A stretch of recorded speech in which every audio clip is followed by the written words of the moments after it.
खामगाव येथील अंमली पदार्थ तस्कर हैदर खान अनवर खान 1 वर्षासाठी स्थानबद्ध. MPDA कायद्याखाली अंमली पदार्थ तस्करावर झालेली जिल्ह्यातील पहिलीच कारवाई.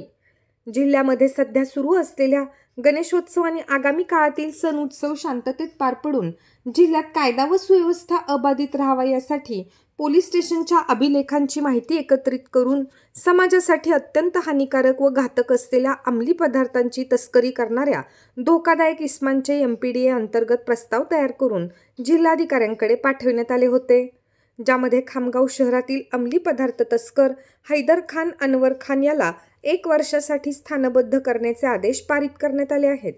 जिल्हाधिकारी यांच्या आदेशाने हैदर खान अनवर खान याला पुढील 3 आठवडे बुलढाणा जिल्हा मध्यवर्ती कारागृहात स्थानबद्ध करून ठेवण्यात येणार आहे. त्यानंतर त्याला येरवडा कारागृहात स्थलांतरित करण्यात येणार आहे. अंमली पदार्थ तस्करावर झालेली MPDA अंतर्गत ही जिल्ह्यातील पहिलीच कारवाई आहे.